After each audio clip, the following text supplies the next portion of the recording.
We all experience grief at some point in our lives. But what is the wise way to grieve?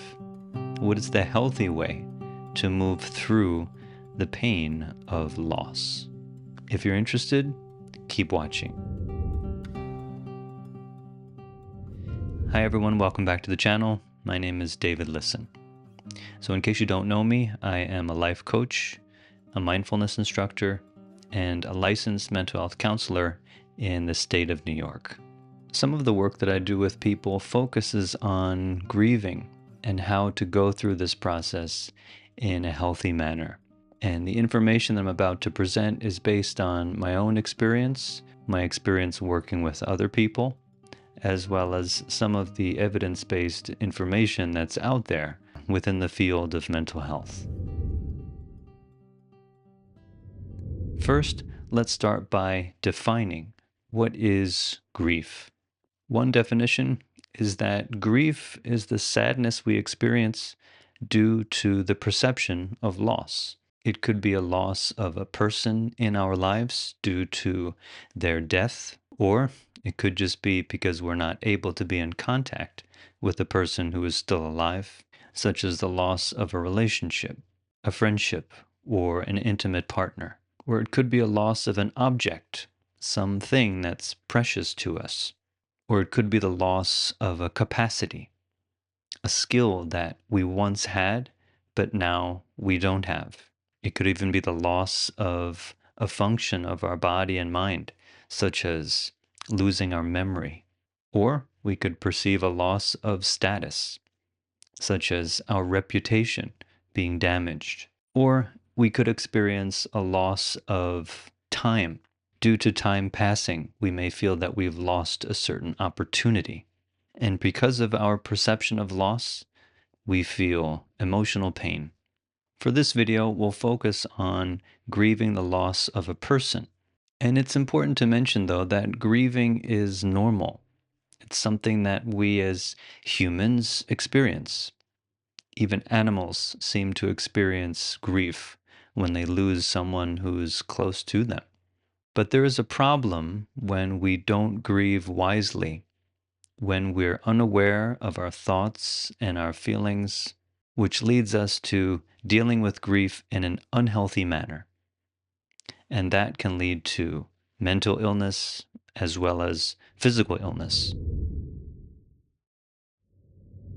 There are certain ways that we grieve which we could say are not so wise. One example is rumination. Rumination is when we have this cyclic thinking about the loss, almost constantly thinking about the person day and night in a way which makes our mind very clouded. And this rumination continues to a point where it can affect our daily functioning, where we're not able to do the things we need to do because of the grief. We may not be able to focus at work. We may not be able to communicate well with our family members or friends. We may even find that we don't feel like eating and it's difficult to sleep, or that we start to not really care about our appearance or our overall condition. If this rumination continues for weeks and months, this can lead to more serious conditions of depression and physical and mental illness. Again, a certain degree of sadness is perfectly normal. And for the period of time where we may have just lost a loved one, we may not be able to function well at all. And that's okay. But if this condition continues for weeks and months, that's when it can become problematic. Another condition that we may find ourselves in is that we end up blaming someone for the loss. We could be blaming ourselves, we could blame others, and we end up in a similar cycle of thinking how the loss of this person could have been prevented. This pattern of blaming can be very painful because while we're blaming ourselves or others, there's a kind of hopelessness because nothing can be done. We can't go back in time. Sometimes we distract ourselves. We try to avoid the thoughts and feelings that come into our mind, into our body when we grieve, and we try to get away from them somehow, or we try to even suppress these thoughts and feelings. So we scroll on our phones, we watch TV, we overeat, we look for some kind of stimulus to fill our consciousness so that the thoughts of our loss don't creep in. This kind of behavior can actually lead to addiction, and it can lead to a suppression of our awareness of thoughts and feelings, and eventually can also lead to panic attacks, because at some point we lose the energy of suppression. We don't have enough energy to distract ourselves, and thoughts and feelings can flood back into our awareness, and we may feel overwhelmed by them, and we end up in a panic trying to stop them. Another unwise strategy is where we attempt to replace the person that we've lost with something else or with someone else. We try to put all of our attention on another person in our family or someone else who can fill the void in our hearts. Now, it is also normal that after we lose someone in our lives, we look for someone else to eventually have a strong emotional connection. But if we attempt to do that too soon, before we've gone through the grieving process, that can also lead to trouble. Because in the attempts to find someone new, we're still suppressing our thoughts and feelings.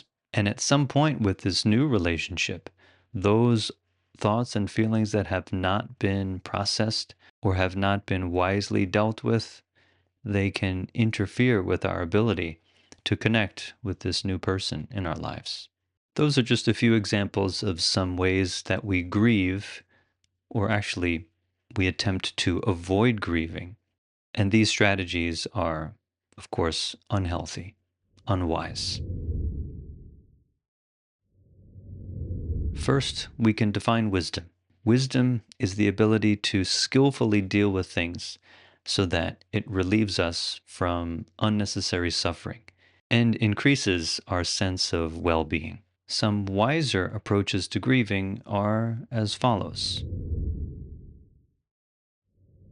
First is a public ritual, like a funeral or some form of procession, where we as a community come together to grieve the loss of a loved one.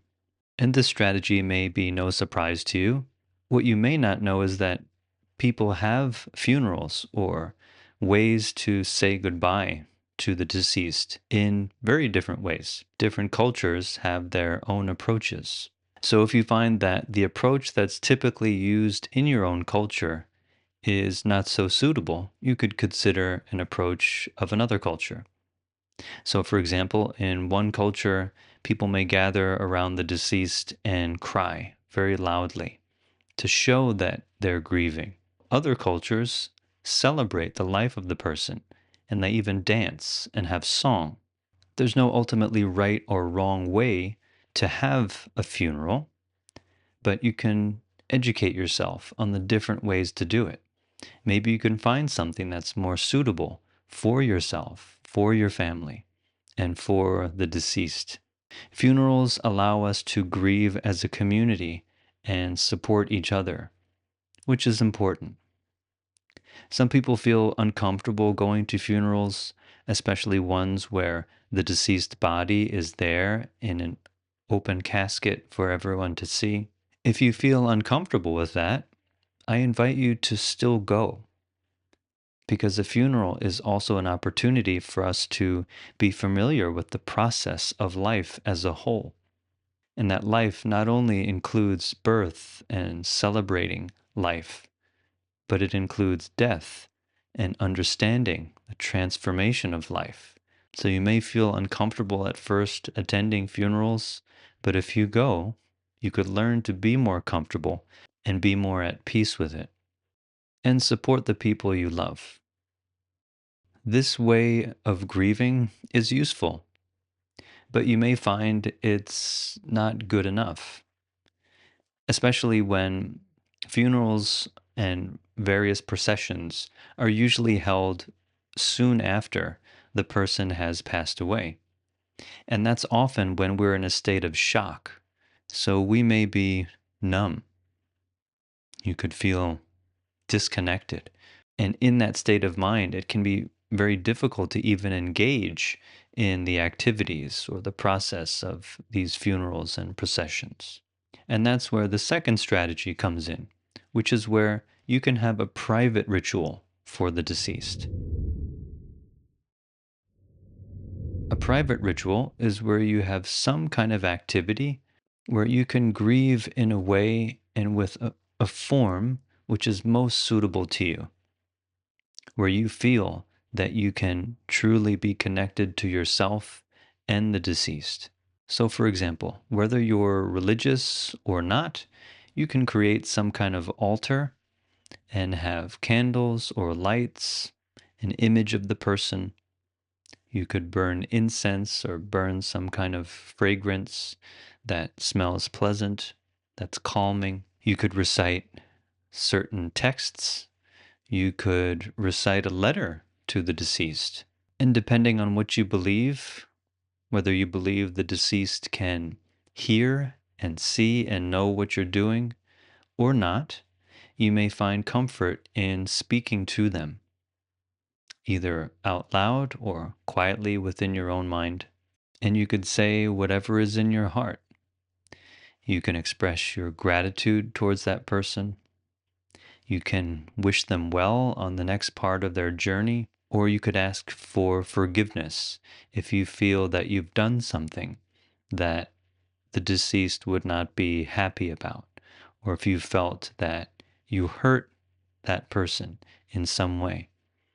By asking for forgiveness, by communicating through speech, you could find a lot of relief and release from the burden of guilt. And you can feel that you're helping the deceased by encouraging them on their future path. You may like to generate some form of aspiration or vow to do something on their behalf. This could be making a monetary donation to a group of people. This could be working on someone's behalf. I knew a woman whose mother passed away, and her mother had suffered most of her life in an abusive relationship. And so the daughter had then vowed to help women who were suffering in situations of domestic violence. So the daughter, by dedicating her time and energy to helping other women, felt that she was doing something for her mother, and that because of her mother's suffering, her mother, in a way, was also bringing benefit to other people. And this brought her a lot of relief. The third strategy is to just give time to yourself. Give yourself time to just be and to experience what you're thinking and what you're feeling. As I mentioned earlier, we may try to avoid grieving because we don't want to feel painful feelings. And to think of the person also can bring us some distress. So, to prevent this from happening, we can intentionally engage with ourselves and give ourselves time just to experience our feelings as they are in our body, our thoughts as they arise. When we are intentionally aware of our grief, it can actually bring relief. When we're intentionally aware, we experience calm because we're no longer resisting or trying to avoid pain, the pain of grief. When we're open and allowing of these feelings and thoughts to arise, what we experience is not a loss of control, but actually a sense of calm. And very naturally, these feelings and thoughts arise and pass. The grief can then naturally pass through us. And if we feel that we've made some kind of mistake or that it's difficult to forgive someone else for a mistake that they made, When we sit with ourselves and we allow ourselves to be aware of how it's hard to forgive someone, when we become aware of how we are actually blaming ourselves or others, we become aware that we're suffering. We become aware that other people are also suffering. And when we recognize that we're all suffering, it becomes much easier to forgive. When we see that the mistake that was made was due to suffering, was due to confusion, then we can find ourselves becoming more compassionate and able to forgive. The fourth strategy is to spend time with others. When you're ready, when you feel that you've had enough time to grieve alone, which can take some time. For some people, it can be months before they feel like being social because they just want time to themselves to grieve. When we spend time with others who knew the deceased person, this can be more healing than just spending time with people who have no relation or connection to the deceased, because we can talk about the memories we have with the deceased. We can talk about some of the difficulties we're going through because of our grieving. And by listening to each other, by consoling each other, that can help everyone heal. So it's important to, at some point, when you feel ready, to express yourself and to reach out to people who you can trust to express your grief. And that you can also invite them to share their feelings and thoughts and help them also process their grief. And by together reflecting on the life of the person, you may learn some things about that person that you didn't know before, which could help you move through the grieving process and can help you cherish the life of that person. The fifth strategy is therapy, professional help from someone who is licensed and trained in how to help people move through the grieving process. In therapy, you can speak to someone and they're trained to listen closely. They're trained to listen deeply and to also reflect back to you. And they could even give feedback or suggestions where appropriate. Sometimes our family members or friends, because of their own grieving, they're not so able to listen to us when we need it most. So that's where this licensed professional can be there for you, to be present for you, and create that environment where you can process your grief. The sixth strategy is just an attitude shift, actually, where we can have an attitude of embracing death, seeing death, seeing loss as not an ultimate loss. It's not where the person has completely disappeared, but we can see death just as a natural process of change and of progression or transformation. Their body, the form that we were used to seeing, has obviously changed. They're no longer the person that we knew, depending on how we've handled their remains, whether they're buried in the ground, whether they were cremated, whether their remains were put in the ocean. The physical form of that person isn't completely eliminated, or it doesn't just disappear. In reality, their form goes off into many different directions and is nutrition for all different forms of life. That can be actually quite beautiful if you think of it that way, that the deceased is part of a flower, is part of a tree, or is part of another living being.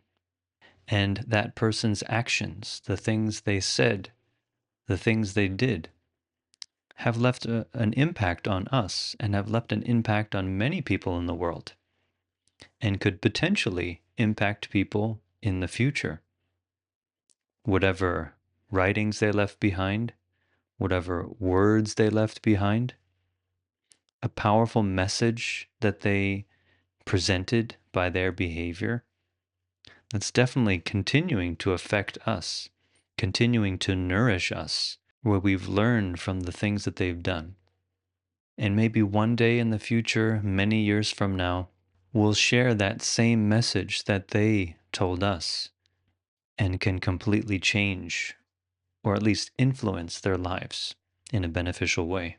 So the actions of the deceased are still continuing to have their effects. In this way, they're still alive, they're still present with us. They're not only present as a memory, but their influence, the power of their influence, continues to have effects. These are just a few strategies which I think are healthy and wise and can help us move through the grieving process in a more peaceful way. When we grieve wisely, we become aware that our thoughts and our feelings, whether they're pleasant or painful, they come and they go. Just like people come and go in this world, they're born, they die. Our thoughts and feelings also are born and they pass away. Birth and death is occurring right within us, moment by moment. It's a beautiful and amazing process. So death is not an ultimate end. It's just one point in an endless process of life. If we can look at death in this way, and if we can look at loss in all of the forms that I mentioned before in the same way, we can find a great deal of peace. And we can find that our grief doesn't last so long. It doesn't become debilitating. It just becomes one part of our human experience that comes and it goes.